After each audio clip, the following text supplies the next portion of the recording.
Est-ce qu'on t'a déjà parlé d'une méthode pour résoudre des équations du second degré sans faire delta? Eh bien, c'est ce qu'on va voir dans cette vidéo, c'est tout ce qui est trouver des racines évidentes, donc sans delta, tu vas pouvoir résoudre des équations. Il y aura bien sûr la méthode et les exercices à la fin de cette vidéo. Allez, c'est parti. Alors, on va voir comment chercher les racines d'un polynôme du second degré. Euh, pour ce faire, on s'est donné un polynôme de degré 2, donc du coup avec un x carré moins 3x plus 1. Il y a plusieurs méthodes pour trouver les racines d'un polynôme. Donc, soit par recherche de racines évidentes, et je conseille à tout le monde de commencer par ça, parce que ça va super vite, et on fait moins de calculs, c'est assez léger, et en 30 secondes, vous pouvez trouver les racines. Ou sinon, quand cette méthode ne marche pas, faut passer par le discriminant, qui pour le coup marche tout le temps, mais qui demande plus de calculs. Alors, comment trouver les racines d'un polynôme du second degré? Eh bien, on va se donner un polynôme du second degré et puis on va voir deux méthodes qui sont les deux principales. D'abord, il faut toujours tester la méthode de recherche de racines évidentes, c'est-à-dire trouver des racines simples comprises entre moins 3 et 3 et qui sont entières.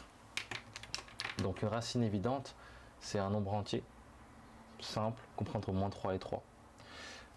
Alors, donc là c'est par racine évidente. Donc je vais essayer de regarder les x, les coefficients des x.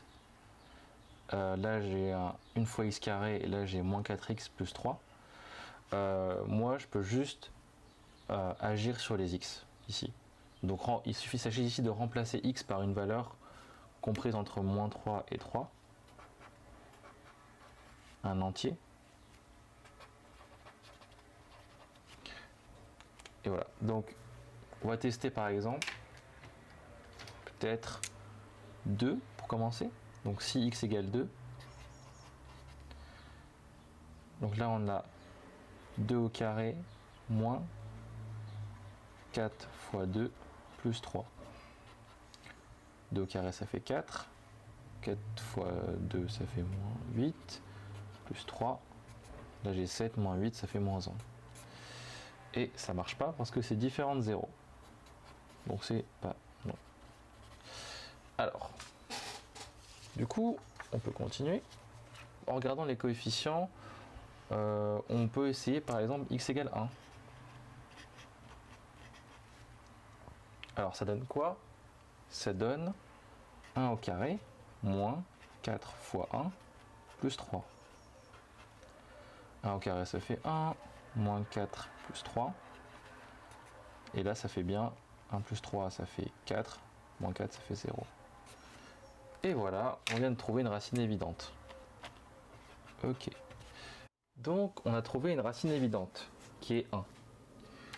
Donc maintenant on va pouvoir utiliser une formule pour trouver la deuxième racine qui est simplement x1, x2 égale c sur a. Alors cette formule s'appelle la formule du produit des racines.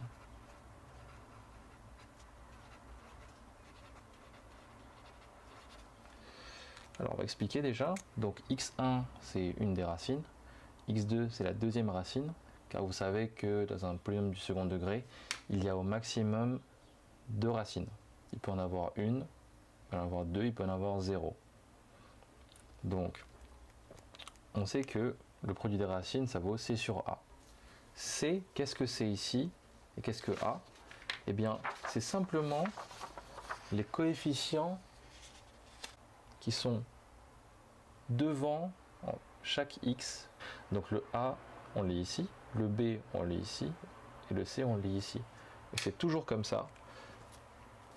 Donc du coup ici a il vaut 1, b vaut moins 4 et c vaut 3. Donc du coup dans notre c sur a ça devient quoi? Donc on a x1, faut pas oublier l'équivalent, x1 x2 égale 3 sur 1. Sauf qu'on peut faire mieux que ça, parce que nous, on vient de trouver une racine évidente. Donc, vous pouvez choisir celle que vous voulez, soit x1, soit x2, mais on sait qu'en tout cas, que 1 est racine évidente. Donc le plus logique, c'est de remplacer x1 par 1. Donc c'est 1 fois x2 égale 3 sur 1. Vous auriez aussi pu remplacer x2 par 1 et trouver x1. Ça revient au même. Bon. Qu'est-ce qu'on a ici? Du coup, on a une équation toute simple avec une inconnue qui est x2. Donc il faut juste isoler x2 et calculer. Donc là j'ai une fois x2, donc ça fait x2. Pas la peine de passer de l'autre côté, on fait le plus simple possible, le moins de mouvement possible. 3 sur 1, ça fait seulement 3. Voilà.